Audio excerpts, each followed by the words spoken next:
Capítulo 29.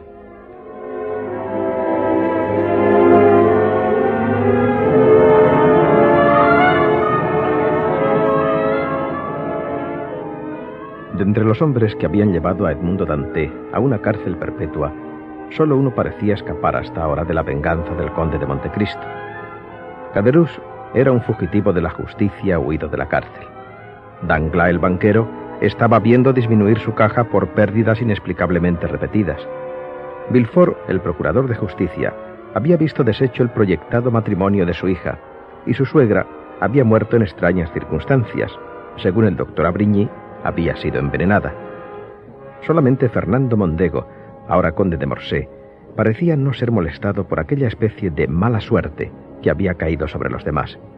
Una mala suerte de la que nadie sabía el origen, de la misma manera que ninguno de ellos recordaba la terrible tragedia que por su culpa había vivido un sencillo marinero llamado Edmundo Dantès.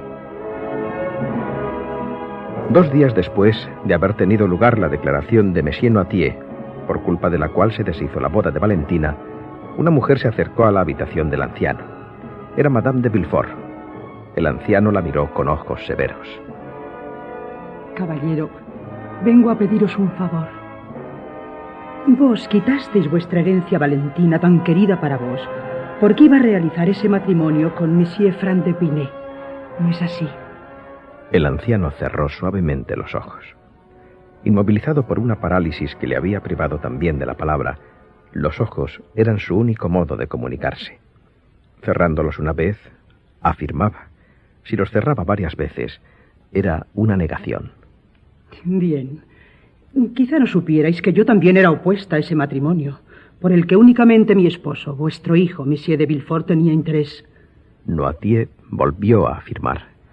Pues ahora que se ha deshecho ese matrimonio, por el que yo sabía la repugnancia que sentíais, vengo a pediros algo que ni Monsieur de Villefort ni su hija podían pediros.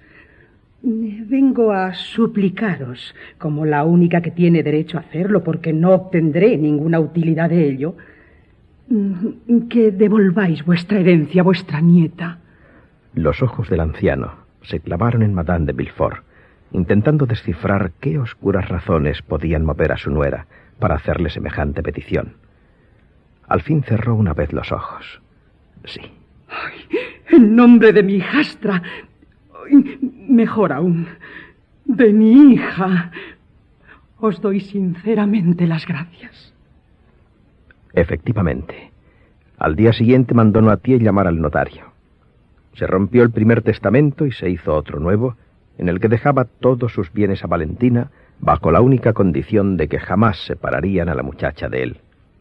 Con ello, la herencia de la hija de Monsieur de Villefort se calculaba en unas 300.000 libras de renta. Madame de Villefort jamás podría soñar con una fortuna semejante para su hijo Eduardo. Ese mismo día, el conde de Morcerf se vistió con su gran uniforme de teniente general destacado en Grecia. Se colocó todas sus cruces, hizo enganchar sus mejores caballos y se dirigió a casa del banquero Danglars. Iba a pedirle la mano de su hija. Varón, aquí me tenéis. Hace mucho tiempo que no hemos hablado de la palabra que nos dimos. ¿Qué palabra, señor conde? Ya recuerdo que sois formulista y que el ceremonial debe cumplirse en toda regla. Veamos ahora. Se levantó con una sonrisa forzada y, haciendo una reverencia a su antiguo amigo, dijo: Señor varón, tengo el honor de pediros la mano de Mademoiselle Eugenia Danglars, vuestra hija, para mi hijo el vizconde de Morcerf. Señor conde, antes de responderos tengo necesidad de reflexionar. ¿De reflexionar? ¿No habéis tenido tiempo de reflexionar en 8 años que hace que hablamos de este casamiento? Señor conde, están sucediendo cosas todos los días que hacen que se renueven las reflexiones. ¿Qué es esto, barón Danglars? ¿Una comedia? ¿Cómo una comedia? Una de las últimas veces que habéis visto al conde de Montecristo, le dijisteis que yo era un olvidadizo y que no acababa de tomar una resolución respecto al casamiento. ¿Es cierto? Pues bien, yo no soy olvidadizo ni indeciso. Y la prueba es que vengo a recordaros vuestra promesa.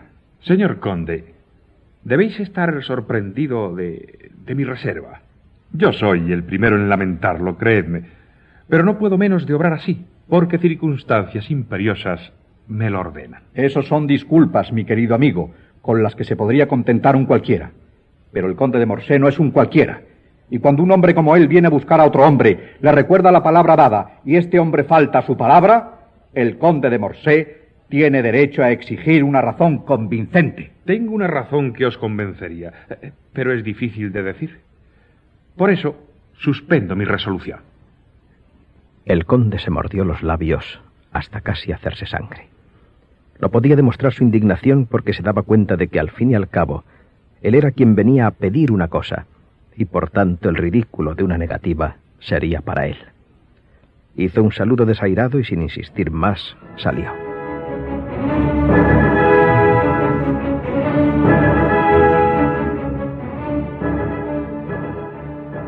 Al despertar por la mañana del día siguiente, Danglars pidió los periódicos. Esperaba con impaciencia cierta noticia. Vamos a ver. Nos escriben de Janina. Esto es. Este párrafo me va a ahorrar algunas explicaciones al señor conde de Morsay. Casi al mismo tiempo, es decir, a eso de las 10 de la mañana, Alberto de Morsay, vestido de negro, con el frac abrochado hasta el cuello y cara de grave preocupación, se acercó al club de tiro. En la puerta de entrada estaba Felipe, el encargado del club. Alberto era un socio conocido. Felipe siguió a Alberto por el jardín. Cuando iba a entrar en el salón le llamó. Perdonad, vizconde, pero tened la bondad de esperar un instante. ¿Qué pasa, Felipe? Es que la persona que se ejercita en este momento toma el tiro para él solo y nunca tira delante de nadie. ¿Ni delante de vos? Ya lo veis. Y estoy lleno de curiosidad por ver cómo lo hace. ¿Y quién le carga las pistolas? Su criado. Un negro. Eso es. ¿Conocéis a ese señor? Vengo a buscarle. Es amigo mío. Ah, eso es otra cosa. Voy a avisarle. Realmente Felipe se moría de ganas de ver los disparos del extraño nuevo socio del club. Un momento después Montecristo apareció en la puerta. Perdonad que os haya perseguido hasta aquí, mi querido conde, pero me dijeron en vuestra casa dónde estabais y vine por un asunto bastante grave. ¿Qué sucede? Me bato hoy mismo. ¿Vos? ¿Por qué? Por el honor. Eso es más grave de lo que yo pensaba. Esperadme un momento, voy a lavarme. Hablaremos en mi casa. Mientras Alberto esperaba, Felipe se acercó a él. Es increíble, vizconde. En vez de disparar contra los muñecos, lo hace sobre naipes y mete 8 balas en cada uno, a 20 pasos. No hay nadie en París capaz de hacerlo, diantre. Unos momentos después, Montecristo y Alberto estaban sentados en un salón de la casa de los Campos Elíseos. Bien, ahora hablemos con serenidad. Ya veis que estoy perfectamente tranquilo. ¿Con quién queréis batiros? Con Beauchamp, el jefe de redacción de El Imparcial. ¿No es uno de vuestros amigos? Con los amigos es con los que uno se bate siempre. ¿Qué os ha hecho? Leed esta noticia de su periódico. Nos escriben de Janina. Hemos llegado a saber un hecho importante, ignorado hasta ahora o al menos inédito. Los castillos que defendían la ciudad fueron entregados a los turcos por un oficial francés en quien el visir Ali Tebelin había depositado toda su confianza. Este oficial se llamaba Fernando. ¿Y bien? ¿Qué es lo que os llama la atención en este párrafo? Me importa, puesto que mi padre, el conde de Morsay, se llama Fernando. ¿Y vuestro padre servía a Ali Bajá? Combatía junto a él por la independencia de los griegos. Por eso es una calumnia decir que entregó una fortaleza a los turcos. Pero, vizconde, hablemos razonablemente. ¿Quién diablo sabe en Francia que el oficial Fernando es el mismo conde de Morsay? ¿Y quién se ocupa ahora de Janina, que fue tomada en 1822 o 1823? Esa es justamente la mala intención de la nota. Han dejado pasar el tiempo para salir ahora con un asunto que pudiera empañar una elevada posición. Pues bien, yo, heredero del nombre de mi padre, no quiero que haya sobre él ni la sombra de una duda. Voy a enviar 2 padrinos a Beauchamp, que es el jefe de redacción de ese periódico, y se retractará. Beauchamp no se retractará. Pues nos batiremos. Mi querido Alberto, sois demasiado extremoso y demasiado precipitado. Porque si vais a poner así las cosas... Suponed, y fijaos que os digo suponed, no os vayáis a enfadar también por lo que voy a deciros. Os escucho. Suponed que el hecho sea cierto. Un hijo no debe admitir nunca semejantes suposiciones sobre el honor de su padre. Bueno, bien. Pero de cualquier manera, antes de enviar vuestros padrinos a Beauchamp, pienso que deberíais informaros. ¿Cómo? No sé. Por medio de Aide, por ejemplo. ¿Aide? ¿Qué podría hacer ella? Confirmaros que vuestro padre no tiene nada que ver con la derrota o con la muerte del suyo. O deciros la verdad, si por casualidad vuestro padre hubiera tenido la desgracia de... Ya os he dicho, conde, que no puedo admitir semejante suposición. Entonces, ¿os negáis absolutamente a utilizar ese medio? Absolutamente. Oíd mi último consejo. No enviéis a Beauchamp vuestros padrinos. ¿No? Id vos mismo a buscarle. Así el asunto quedará entre vosotros dos. E incluso haríais mejor en no ir, ni solo ni acompañado. Imposible. Haced lo que os digo. Me lo agradeceréis. Bien. Iré a verle personalmente. Pero si a pesar de todo se realiza el desafío, ¿me serviréis de testigo? Mi querido Alberto, ya sabéis que estoy dispuesto a hacer cualquier cosa por vos. Pero lo que me pedís se sale del círculo de lo que puedo hacer. ¿Por qué? Dispensadme. Es un secreto. Está bien. Elegiré a Franz y a Chateaubriand. Pero al menos me daréis alguna lección de espada o pistola. No, también es imposible. Bien. Está visto que hay que acostumbrarse a vuestras extrañas costumbres. Veo claramente que no queréis mezclaros en nada de este asunto. Exactamente. En nada. Poco después, Alberto llegaba a la redacción del Imparcial. Beauchamp levantó la vista de los papeles y se echó hacia atrás en su sillón para contemplar divertido las dificultades de Alberto para sortear los montones de periódicos y papeles de todos los tamaños que cubrían el suelo y las mesas. Por ahí, por ahí. Se nota que no soléis frecuentar las redacciones de periódicos. Hola, busca una silla por ahí. Tendrás que quitar lo que tengo encima, pero... No, gracias. Vengo a pediros una rectificación sobre un hecho que ataca el honor de mi familia. ¿Algún error de...? ¿Pero cuál es el hecho? Lo que os han escrito de Janina. ¿De Janina? Sí, de Janina. No hagáis como que ignoráis lo que sucede en vuestro periódico. Palabra de honor de que no sé de qué me estáis hablando. Bautista, trae un número de ayer. No hace falta. Traigo el mío en el bolsillo. Nos escriben de Janina. Hemos llegado a saber un hecho que... Comprenderéis que el hecho es grave. ¿Ese oficial es pariente vuestro? Sí. Bien, ¿qué queréis que haga por serviros? Quisiera, amigo Beauchamp, que mandaseis desmentir esa noticia. Bueno, desmentir una noticia es siempre un asunto bastante grave. Ya lo sé, pero en vuestro periódico se ha insultado a mi padre, Monsieur Fernando Mondego, conde de Morset, un veterano que ha visto 20 campos de batalla y cuyas cicatrices alguien trata de manchar. Ah, ¿es vuestro padre? Eso cambia un poco las cosas. Comprendo que estéis nervioso, pero vamos a ver. El periodista volvió a coger el diario y leyó otra vez la nota. Los castillos fueron entregados a los turcos por un oficial francés en quien el visir Ali Tebelin había depositado toda su confianza. Este oficial se llamaba Fernando... ¿Pero en dónde veis que Fernando, el del periódico, sea vuestro padre? En ninguna parte. Pero lo verán otros. Y por eso quiero que se desmienta el hecho. Ah, queréis. Está bien. Pero después de que yo haya aclarado este asunto... ¿Y qué tenéis que aclarar? Si creéis que no es mi padre, decidlo sin rodeos.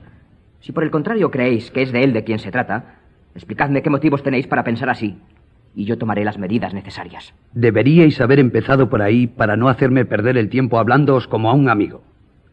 Entendámonos y dejémonos amenazas a un lado, señor Alberto Mondego, vizconde de Morset. No acostumbro a sufrirlas en nadie, y mucho menos en un amigo. Es decir, que si no desmiento esta noticia, ¿irremediablemente nos batiremos? Sí. Pues bien, esta es mi contestación. Yo no he mandado insertar esa nota ni la conocía, pero con vuestra actitud me habéis llamado la atención sobre ella. Así que la nota se quedará ahí hasta que el asunto sea confirmado o desmentido por quien corresponda. Caballero, tendré el honor de enviaros mis padrinos. Discutiréis con ellos el sitio y las armas. El encuentro será esta tarde o mañana. Ah, no, de ninguna manera. Yo soy el provocado y estoy en mi derecho de estar en el campo del honor cuando deba estar. Sobre todo, quiero dejar absolutamente claras las cosas. ¿Estáis dispuesto a llegar a matarme si no me retracto de un hecho que os repito, bajo mi palabra de honor que no conocía, y a pesar de aseguraros que nadie que no sea un visionario como vos puede reconocer al señor conde de Morset bajo la figura del oficial Fernando? Sí. Pues bien, estoy dispuesto a darme de estocadas con vos, pero quiero 3 semanas. Durante ese tiempo voy a investigar este asunto. Si realmente era falso, haré que el periódico se retracte. Si era cierto, no habrá retractación y desenvaino la espada o saco las pistolas de la caja, como vos queráis. 3 semanas, durante las que estaré deshonrado. Cuando erais mi amigo, os hubiera dicho otra cosa. Pero ahora, a mí que me importa lo que os pase. Y saludando con gravedad, Beauchamp volvió a meterse en su trabajo. Alberto salió a la calle.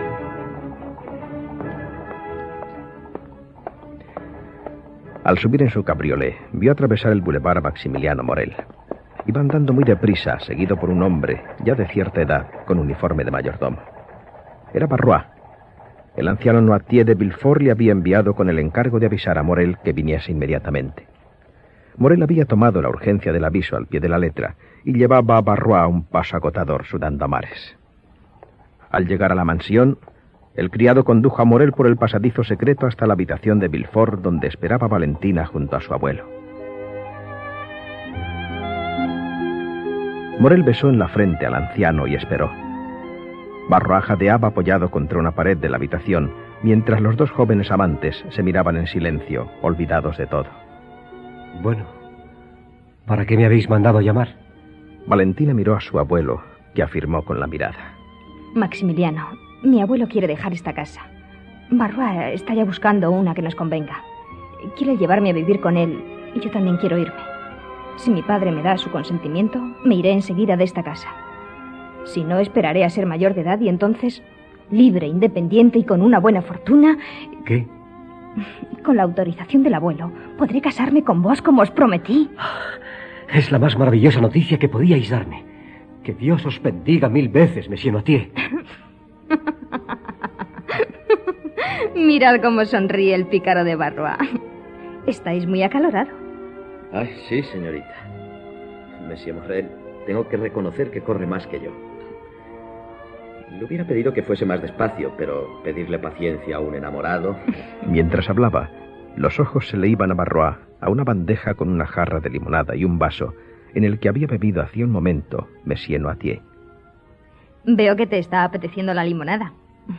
Bébete lo que quieras, buen Barrois. Hoy te lo has merecido. Es cierto que me muero de sed y necesito refrescarme con algo.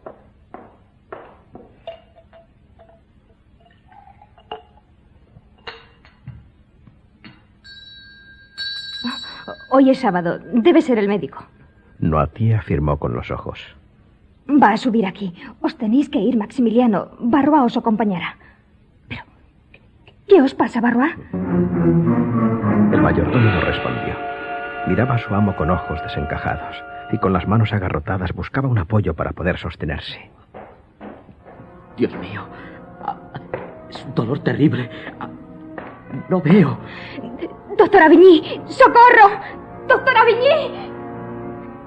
Tenéis que marcharos. Adiós, Maximiliano. Morel se fue. Un momento después apareció Monsieur de Villefort, atraído por los gritos de Valentina. Barrois dio una vuelta alrededor, marchó 4 o 5 pasos hacia atrás, tropezó y fue a caer a los pies de Monsieur Noirtier. Señor Noirtier, mi buen señor. El anciano paralítico estaba angustiado. Su espíritu hubiera querido ayudar a aquel amigo más que criado, pero la enfermedad le obligaba a permanecer mudo y quieto en su sillón. Sus venas estaban contraídas y sus músculos hinchados por el terrible combate interior que mantenía. ¿Pero dónde está el médico? Villefort trataba de sostener la cabeza del anciano. Valentina se asomó a la escalera para llamar al médico, pero en su lugar vio a Madame de Villefort, que subía tranquilamente las escaleras con su frasco de sales. ¿Pero qué sucede? Por Dios, ¿a qué vienen esos gritos? Daos prisa, señora. Traed vuestro frasco de sales. Valentina volvió a la habitación. Madame Villefort no parecía tener demasiada prisa, pues todavía tardó un poco en aparecer. En nombre del cielo, señora, ¿dónde diablos está el médico? La primera mirada de Madame de Villefort, al aparecer en la habitación, había sido para Monsieur Noirtier, cuyo aspecto, aparte de la emoción y los nervios del momento, demostraba una perfecta salud. La mujer palideció y apretó los dientes al ver al criado tendido en el suelo. ¿Qué le pasa? Vino sofocado de un encargo de Monsieur Noirtier. Tomó un vaso de limonada y se ha puesto así. ¿Qué? ¿Por qué no tomó vino? La limonada es muy mala cuando se está sudando. Señora, os he preguntado dónde estaba el doctor Avrigny. Respondedme, en nombre del cielo. Está en el cuarto de Eduardo, que estaba algo indispuesto. Valentina subió a buscarle. Que inmediatamente vayan a buscar aceite de terebinto y vomitivo. Y que todos se retiren. Yo también. Vos, antes que todos. Ánimo. Marwa, ¿cómo sentís? Algo mejor. ¿Tenéis mareos? Sí. ¿No habéis sentido esto nunca antes? Jamás, doctor. ¿Qué habéis comido hoy? Nada. Solamente un vaso de limonada del amo. ¿Dónde está esa limonada? Ahí, en la mesilla. El doctor Abrigny se levantó. Probó un poco de la limonada y lo escupió. ¿Quién ha hecho esta limonada? Yo. ¿Y la habéis traído enseguida al señor Noirtier? No, la subió la señorita Valentina. ¡Oh, Dios mío! Ya vuelve el dolor. ¡Ay, Dios mío! El médico se precipitó a la puerta. ¡Pronto! Traigan el vomitivo. Noirtier, escúcheme bien. ¿Habéis bebido de esa limonada? ¿Sí? ¿Y os sentís con el estómago ligero, como cuando tomáis la píldora que os doy los domingos? ¿Sí? ¿Fuisteis vos el que ofreció a Barrois vuestra limonada? No.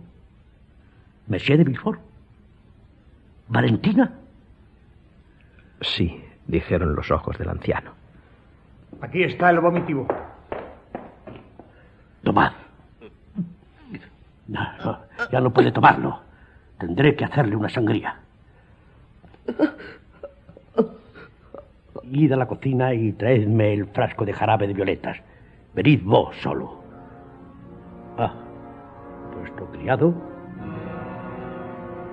ha muerto. Os espero en el salón pequeño.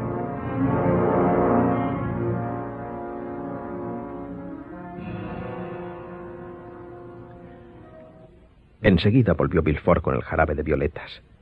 Estaba desencajado, tembloroso. El médico le esperaba en un pequeño saloncito. Comprendo lo que sentís, Villefort, pero no deberíais asombraros. Se muere demasiado fácilmente y demasiado violentamente en vuestra casa. No, por Dios. ¿Volvéis a esa terrible idea? Vuelvo a la evidencia científica.